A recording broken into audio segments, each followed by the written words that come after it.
ಮಧ್ಯಪ್ರಾಚ್ಯದಲ್ಲಿ ನಡೀತಾ ಇರೋ ಯುದ್ಧ ಅಂತ್ಯವಾಗುತ್ತಾ ಅಥವಾ ಮುಂದೆ ಮತ್ತಷ್ಟು ಭೀಕರವಾಗುತ್ತಾ ಅನ್ನೋದು ಆತಂಕ ಕಾಡ್ತಾ ಇದೆ. ಭವಿಷ್ಯದ ಕಾರ್ಯತಂತ್ರಗಳ ಕುರಿತು ಅಮೆರಿಕ ಅಧ್ಯಕ್ಷ ಡೊನಾಲ್ಡ್ ಟ್ರಂಪ್ ಮಾತನಾಡಿದ್ದಾರೆ. ಈ ಯುದ್ಧದ ಬಗ್ಗೆ ಏನು ಹೇಳಿದ್ರು ಎಂಬುದರ ಕಂಪ್ಲೀಟ್ ರಿಪೋರ್ಟ್ ಇಲ್ಲಿದೆ.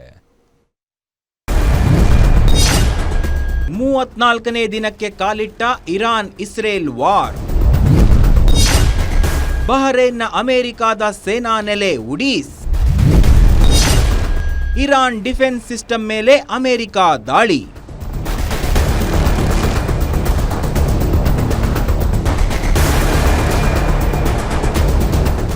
ಮಧ್ಯಪ್ರಾಚ್ಯದಲ್ಲಿನ ಉದ್ವಿಗ್ನತೆಯಿಂದಾಗಿ ಅಮೆರಿಕದಲ್ಲಿ ಹೆಚ್ಚಳವಾಗ್ತಿರೋ ಆರ್ಥಿಕ ಹೊರೆ ಹಾಗೂ ಟ್ರಂಪ್ ಆಡಳಿತದ ನಡೆಯಿಂದಾಗಿ ಅಮೆರಿಕದಲ್ಲೇ ವಿರೋಧ ಕೇಳಿ ಬರ್ತಾ ಇದ್ದು, ಈ ನಡುವೆ ಇರಾನ್ ಯುದ್ಧದ ಕುರಿತು ದೇಶವನ್ನುದ್ದೇಶಿಸಿ ಸ್ವತಃ ಅಮೆರಿಕ ಅಧ್ಯಕ್ಷ ಡೊನಾಲ್ಡ್ ಟ್ರಂಪ್ ಸುದ್ದಿಗೋಷ್ಠಿ ನಡೆಸಿದ್ರು.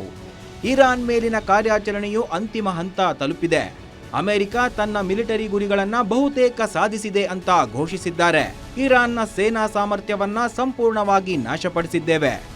ಒಂದ್ ವೇಳೆ ಯಾವುದೇ ಒಪ್ಪಂದಕ್ಕೆ ಬರದೇ ಇದ್ರೆ ಮುಂದಿನ 2 ರಿಂದ 3 ವಾರಗಳಲ್ಲಿ ಇರಾನ್ ಮೇಲೆ ಅತ್ಯಂತ ಭೀಕರ ದಾಳಿ ನಡೆಸುತ್ತೇವೆ ಅಂತ ಎಚ್ಚರಿಸಿದ್ದಾರೆ. This murderous regime also recently killed 45,000 of their own people who were protesting in Iran. 45,000 dead. For these terrorists to have nuclear weapons would be an intolerable threat. The most violent and thuggish regime on earth would be free to carry out their campaigns of terror, coercion, conquest, and mass murder from behind a nuclear shield. I will never let that happen.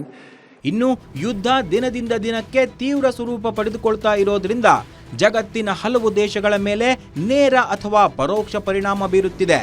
ಅದರಲ್ಲೂ ಮುಖ್ಯವಾಗಿ ತೈಲಾತಂಕದ ಭಯವಿದೆ.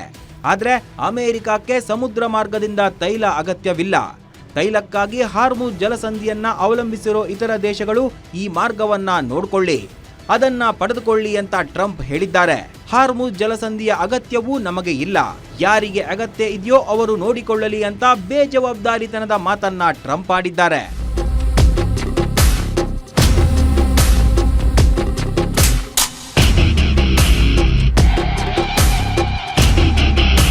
Trump ಇಂದು ನಡೆಸಿದ ಸುದ್ದಿಗೋಷ್ಠಿ ಬೆನ್ನಲ್ಲೇ ಕೆರಳಿದ Iran ಅಮೆರಿಕದ ವಾಯುನೆಲೆಗಳ ಮೇಲೆ ಭೀಕರ ದಾಳಿ ನಡೆಸಿದೆ.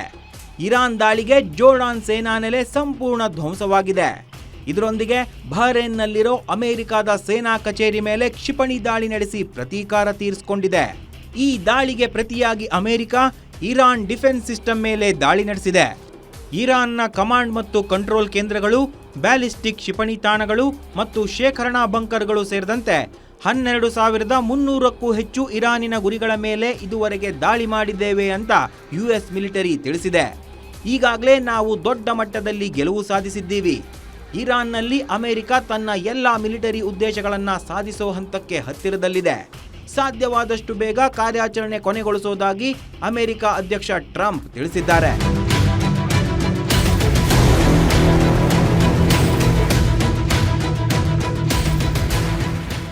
ಒಟ್ಟಾರೆ ಟ್ರಂಪ್ ತನ್ನನ್ನ ತಾನು ಬಡಾಯಿ ಕೊಚ್ಚಿಕೊಳ್ಳೋ ಕೆಲಸ ಮಾಡಿದ್ರು. ಇರಾನ್ನ ಸಂಪೂರ್ಣ ಸೇನೆಯು ಈಗ ಅಮೆರಿಕದ ನಿಯಂತ್ರಣದಲ್ಲಿದೆ. ಇರಾನ್ನ ಎಲ್ಲಾ ಉನ್ನತ ನಾಯಕರು ಕೊಲ್ಲಲ್ಪಟ್ಟಿದ್ದಾರೆ. ಇರಾನ್ನ ಕ್ಷಿಪಣಿ ಸಾಮರ್ಥ್ಯವು ಸಂಪೂರ್ಣವಾಗಿ ನಾಶವಾಗಿದೆ. ಅಮೆರಿಕದ ಸೇನೆಯನ್ನ ವಿಶ್ವದ ಅತ್ಯಂತ ಶಕ್ತಿಶಾಲಿ ಸೇನೆ ಅಂತ ಬಣ್ಣಿಸಿದ್ರು.